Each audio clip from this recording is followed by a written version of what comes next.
greatest example of generosity this world of greed has ever seen. The only definition of true love, a good master, yet handed over to death by his follower. A true friend, yet denied by a close friend 3 times in one day. They dishonored him and make mockery of his kingship. One day they chanted, Hosanna, Hosanna. The next day they chanted, Crucify him, crucify him. His kindness suffered violence. They greeted him with slaps on his face. They popped champagne while he was going through pain. They married and laughed at him while he was bleeding. What a loveless world. He could have ordered the oceans to sweep away everyone that tormented him.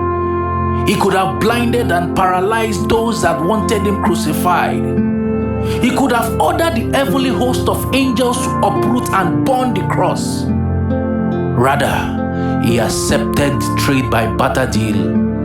Our sin for his life, his blood for our freedom.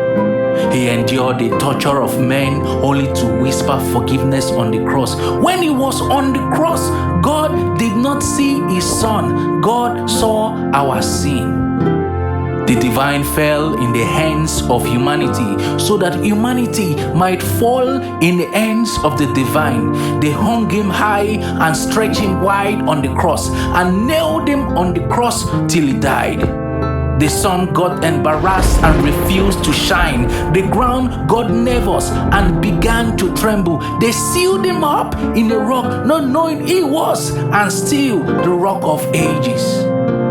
They murmured, this one that raised people from the dead has died himself. Little did they know that he embraced tragedy that we might live in the presence of his majesty. He died for us. He died as us and now raised us up together to sit with him in heavenly places. He rose up not to die again. He rose up above death, hell, and grave. The grave could not hold him down. He snatched death and got victory from hell, left his throne so we could be his own. His blood was the sacrifice. His blood paid the price and granted us access to paradise. Without the cross, there is no us. Without his blood, there is no salvation and redemption. Jesus is the resurrection.